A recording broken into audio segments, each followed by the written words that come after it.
Hello बच्चों, आप सभी का स्वागत है आपके अपने चैनल विज्ञान की पाठशाला पर। बच्चों, जैसा कि हम सभी जानते हैं, सीबीएसई टर्म 2 का एग्जाम बहुत अब जल्द होने वाला है, ठीक है ना। तो इसीलिए आप लोगों को प्रैक्टिस सेशन के लिए और रिवीजन करने के लिए मैं आप लोगों को कौन सा chapter, periodic classification of element, chemistry के चैप्टर 5। हम सभी जानते हैं कि आपके पास टर्म 2 में दो ही चैप्टर आने वाले हैं, कार्बन एंड इट्स कंपाउंड, जो कि हम पिछले लेक्चर में कर चुके हैं, और second chapter periodic classification of element. ये पीरियोडिक क्लासिफिकेशन ऑफ एलिमेंट का लेक्चर नंबर 1 है। तो इसीलिए आप लोग बहुत अच्छे से समझते चलिएगा और बिना टाइम बर्बाद करते हुए स्टार्ट करते हैं आपके अपने चैनल को। नहीं, अब देखिए बच्चों, सीबीएसई जो है आप लोगों को एग्जाम का डेट बहुत जल्द आ चुका है, ठीक है ना। तो इसीलिए आप लोग तैयार हो जाइए। ये देखिए, ये जो चैप्टर है ये प्रैक्टिकल चैप्टर है। आप लोग को ये पढ़ने से पहले आप लोगों के पास पीरियोडिक टेबल होना चाहिए। सर, कैसा पीरियोडिक टेबल है? तो मॉडर्न पीरियोडिक टेबल होना चाहिए। मॉडर्न पीरियोडिक टेबल किसने बनाया? तो मोजले द्वारा बनाया हुआ आप लोगों के पास एक मॉडर्न पीरियोडिक टेबल होना चाहिए। उसके बेसिस पर हम क्या करेंगे? क्लासिफिकेशन ऑफ एलिमेंट पढ़ेंगे। इस लेक्चर में हम एनसीईआरटी के बेसिस ऑल कॉन्सेप्ट की क्लियरिटी करेंगे, ठीक है ना। इससे पहले आप लोग 9 तक इस चैप्टर के बारे में नहीं जानते थे, ठीक है ना। तो इस चैप्टर में हम बहुत अच्छे से समझेंगे कि पीरियोडिक क्लासिफिकेशन ऑफ एलिमेंट क्या होता है। तो चलिए बच्चों, स्टार्ट करते हैं अपने सिलेबस को। देखिए, फर्स्ट में एनसीईआरटी का आता है Dobereiner law of triads. Sir, Dobereiner क्या है? ये डॉबर्नियर एक साइंटिस्ट थे जो ट्रेड्स दिए थे, ठीक है ना। अब देखिए, अकॉर्डिंग टू दिस मतलब किसके अनुसार? डॉबर्नियर के अनुसार। इन ए ट्रेड, इनके ट्रेड में, ट्रेड मतलब 3 होता है। ट्रेड मींस कितना होता है? 3 होता है। According to this, in a triad when elements are arranged in increasing order of atomic mass, element को कैसे रखा गया? increasing order of atomic mass, then atomic mass of central element, कितना एलिमेंट? central element, ठीक है ना। is the average of atomic mass of first element and third element। चलिए देखिए, समझते हैं क्या कह रहा है ये। जैसे कोई भी 3 को हम एलिमेंट ले लेते हैं, ठीक है ना। जैसे मान लीजिए M A mass of first element, M B mass of B and mass of C, 3 को ले लिए ना। तो जो बी वाला का एवरेज होगा, that means M B is equal to M A plus M C upon 2। इसी को बाबू हम लोग एवरेज बोलते हैं। क्या बोलते हैं? एवरेज। आप लोग एवरेज का तो पढ़ाए हैं फॉर्मूला, सम ऑफ ऑब्जर्वेशन बटा में नंबर ऑफ ऑब्जर्वेशन को ही क्या बोलते हैं? एवरेज बोलते हैं। अब देखिए, इनका 3 ट्रेड था। कितना ट्रेड था सर? 3 ट्रेड था। देखिए, फर्स्ट ट्रेड में ये अल्कली मेटल्स के बारे में बताए थे। ये सर अल्कली मेटल्स क्या होते हैं? देखिए, जितने ग्रुप फर्स्ट में पाए जाते हैं। सर, अभी हमें ग्रुप और पीरियड मालूम नहीं है। देखिए, ग्रुप और पीरियड जब आप लोग को हम मेंडेलीव से स्टार्ट करेंगे तो उसमें हम बताएंगे कि ग्रुप क्या होता है और पीरियड क्या होता है, ठीक है ना। देखिए, all are metals, triad first में क्या लिए गए? अल्कली मेटल्स, जिसमें सभी क्या थे? मेटल्स थे कि नॉन मेटल? तो आप बोलेंगे कि metals. All have valency equal to 1। इनका वैलेंसी कितना होगा? सर 1 होगा। क्यों सर वैलेंसी 1 होगा? क्योंकि ये ग्रुप फर्स्ट के एलिमेंट होते हैं। जैसे देखिए, इलेक्ट्रॉनिक कॉन्फ़िगरेशन से भी पता चल जाता है कि इसका वैलेंसी कितना होगा। जैसे देखिए, लिथियम का एटॉमिक नंबर कितना होता है? तो सर 3 होता है। 3 को क्या लिख सकते हैं? 2 और 1। 3 को क्या लिख सकते हैं? 2 और 1। और देखिए, वैसे ही सोडियम का Na सिंबल होता है 11, इसका भी 2 8 8 और 2 8 1, ठीक है ना। उसके बाद कौन सा है? पोटेशियम। पोटेशियम का के 19, नहीं तो ये भी हो जाता है 2 8 8 और 1। देखिए, तीनों के लास्ट में कितने इलेक्ट्रॉन है सर? तो 1 इलेक्ट्रॉन है। जब तीनों के लास्ट में 1 इलेक्ट्रॉन है तो सभी का वैलेंसी कितना हुआ? 1 हुआ, ठीक है। अब देखिए यहाँ पर लिखा गया है एल्कली मेटल्स में ये 3 ही क्यों ले पाए? क्योंकि देखिए यहाँ पर क्या हुआ था, लिथियम का जो एटॉमिक मास होता है वो 7 होता है। कितना होता है? 7 होता है। पोटेशियम का कितना होता है? 39 होता है, ठीक है ना। अब देखिए दोनों का एवरेज जब निकालेंगे एटॉमिक मास का तो हमें सोडियम का मिल जाएगा। चलिए देखिए 39 प्लस 7/2 दैट मीन्स 46/2।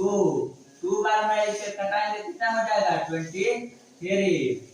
सोडियम का कितना एटॉमिक मास होता है? तो 23 होता है। देखिए ये ट्रेंड में ये लागू हुआ ना, ये नियम काम किया। चलिए देखिए ऑल है बैलेंस, ये समझ में their oxides are basic in nature. इतना ही समझिए बाबू आप लोग कि जितने मेटल्स होते हैं उनका नेचर कैसा होता है? बेसिक होता है, ठीक है ना। इसीलिए उन लोगों को अल्कली मेटल्स बोला जाता है। आई होप आप लोगों को इतना समझने में कोई प्रॉब्लम नहीं होगा। तो देखिए डॉबर ने 3 ट्रेड्स दिए थे, इसमें हम फर्स्ट ट्रेड को समझे, तब तक आप लोग इतना नोट कीजिए। सेकंड और थर्ड ट्रेड्स को भी समझते हैं। चलिए नोट कीजिए तो आप लोग।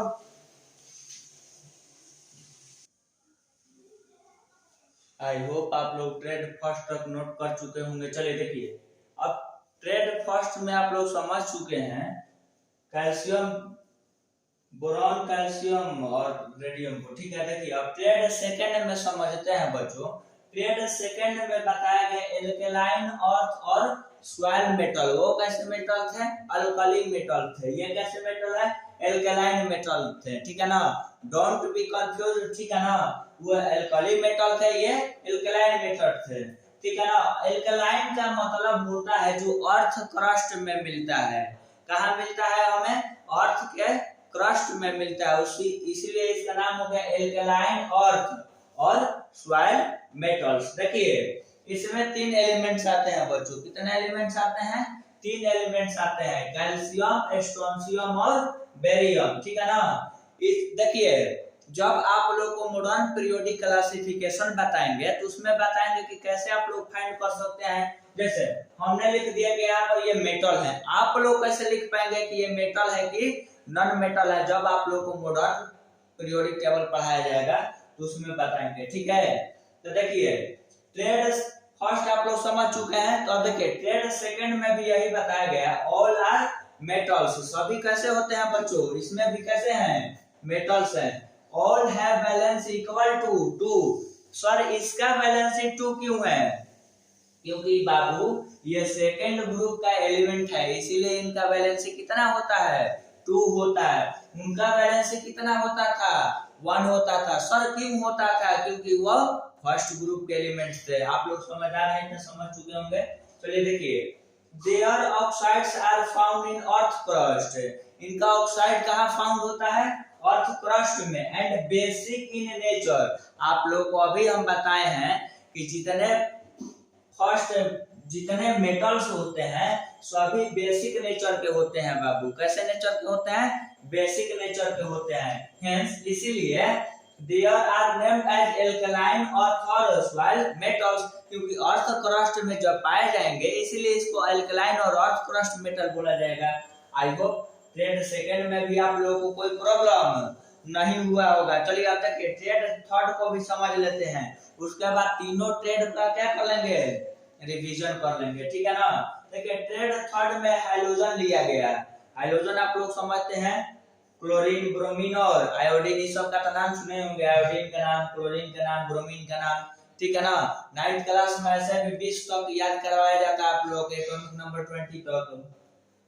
इसमें देखिए कैसे होता है बाबू, इसमें सब नॉन मेटल्स होते हैं। सर पता कैसे करें कि ये नॉन मेटल है कि मेटल है? जब आप लोग मॉडर्न पीरियोडिक टेबल पढ़िएगा तो उसमें बहुत अच्छे से ऐसे आप लोग को बता रहे हैं। जैसे आयोडीन, नमक आप लोग देखते हैं ना, तो उसी को तो आयोडीन बोलते हैं ना। तो जब बताइए नमक मेटल है कि नॉन मेटल? तो नॉन मेटल है। तो उसके साथ सभी पाने वाला क्या हो जाएगा? जितना फाउंड होगा उसके साथ सभी नॉन मेटल होगा। All have valency equal to 1। ये ग्रुप 17 के होते हैं, ग्रुप 17 में हाइड्रोजन पाया जाता है, ठीक है ना। ड्यू टू सॉल्ट फॉर्मिंग कैडेंसी, ये क्या बनाते हैं बाबू, सॉल्ट बनाते हैं, ठीक है ना।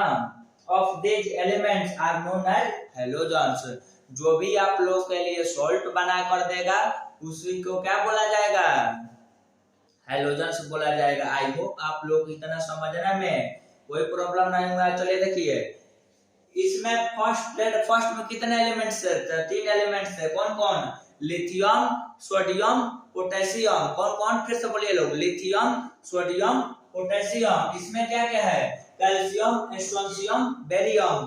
थर्ड में क्या है, हैलोजन, तो क्लोरीन, ब्रोमीन और आयोडीन। ट्रेड थर्ड तक ये आप लोग देखिए, जो डबल नियर थे 3 ही ट्रेड दिए थे, यही इनका लिमिटेशन है, क्योंकि ये ज्यादा पर अप्लीकेबल नहीं हुआ, जिनके कारण इनका जो थ्योरी था वो फ्लॉप हुआ। और आगे एक नेक्स्ट आया न्यूलैंड ऑक्टेव लॉ, ठीक है ना। उन्होंने बताया कि जो फर्स्ट एलिमेंट होगा वो 8 एलिमेंट के बराबर होगा, ठीक है ना। उसका केमिकल प्रॉपर्टीज भी क्या होगा, उसके सेम होगा। तो चलिए इतना आप लोग समझ गए होंगे, तो इतना नोट कर लीजिए। उसके बाद न्यूलैंड लॉ ऑफ ऑक्टेव हम लोग स्टडी करेंगे। चलिए नोट कीजिए। तो आप लोग जिन बच्चों को स्क्रीनशॉट लेना है वो स्क्रीनशॉट भी ले सकते हैं।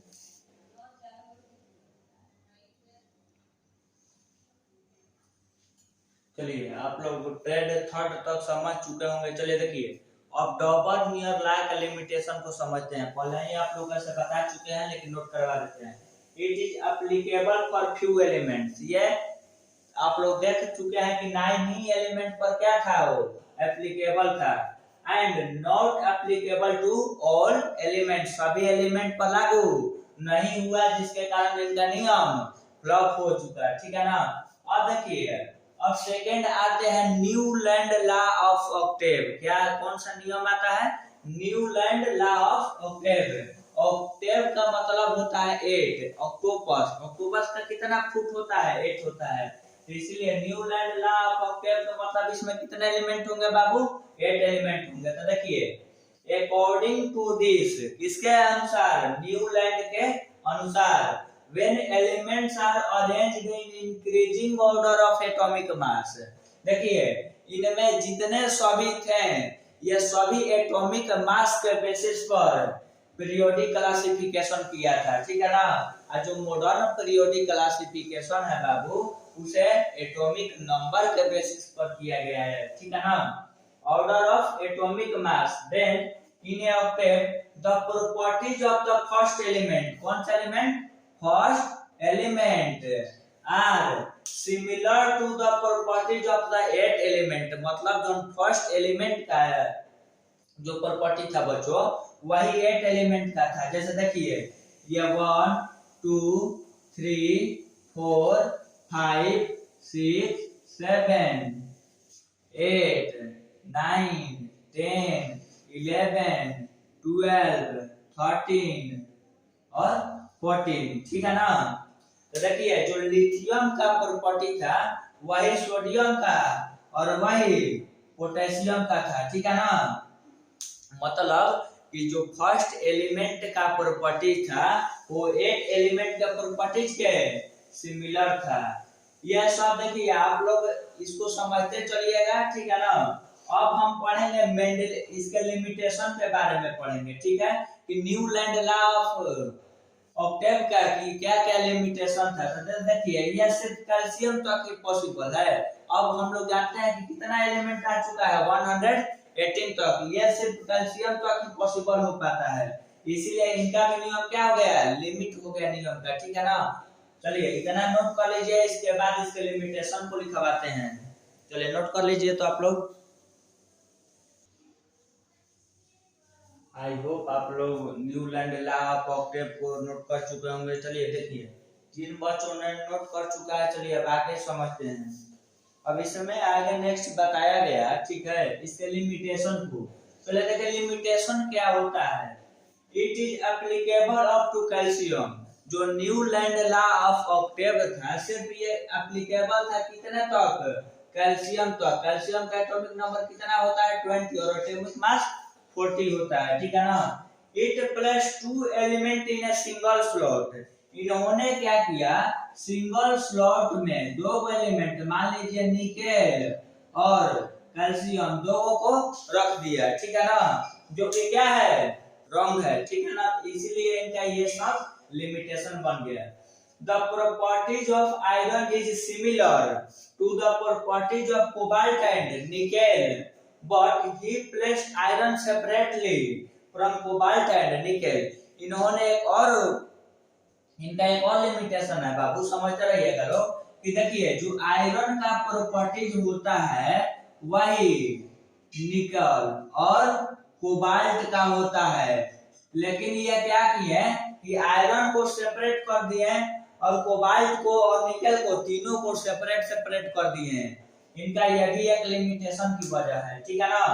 इनको क्या करना चाहिए था कि इन तीनों को एक ग्रुप में या एक पीरियड में रख देते, लेकिन इन्होंने तीनों को सेपरेट कर दिया और जिनका सिमिलर प्रॉपर्टी नहीं था उनको एक सिंगल स्लॉट में, एक ही सिंगल स्लॉट में 2 एलिमेंट को प्लेस्ड कर दिया, ठीक है ना।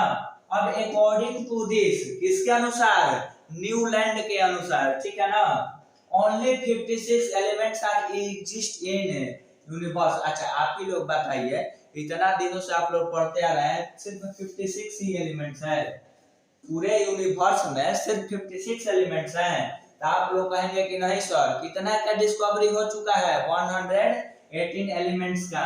तो यही सब इनके लिमिटेशन की वजह थी। चलिए लेक्चर 1 में हम लोग इतना कंप्लीट करेंगे, ठीक है ना। अब जो लेक्चर 2 आएगा उसमें मेंडलीव जो क्लासिफिकेशन किए थे उसके बारे में पढ़ेंगे नेक्स्ट लेक्चर में। उसके बाद मॉडर्न क्लासिफिकेशन पढ़ेंगे और इसके क्वेश्चन को हम लोग बहुत अच्छे से करेंगे। 2 से 3 दिन में आप लोग का ये पूरे समाप्त हो जाएगा, ठीक है ना बच्चों। तो लगातार आप लोग मेहनत करते रहिए, क्योंकि मेहनत कीजिएगा तभी आप लोग को सफलता मिलेगी, ठीक है ना। तो इसीलिए बिल्कुल नहीं घबराना है और मेहनत जारी रखना है। चलिए बच्चों, आप लोग इतना समझ चुके होंगे तो आपके अपने चैनल विज्ञान की पाठशाला बाई शुभम सर को लाइक, शेयर और सब्सक्राइब करते रहिए और अपने दोस्तों के साथ भी शेयर करते रहिए। जिन बच्चों को अगर कोई भी समझने में प्रॉब्लम होता है कमेंट सेक्शन में हमें जरूर बताएं, जिससे आप लोगों के लिए कुछ और बेहतरीन किया जा सके। इसीलिए बच्चों लाइक, शेयर और सब्सक्राइब करते रहिएगा। चलिए थैंक यू बच्चों।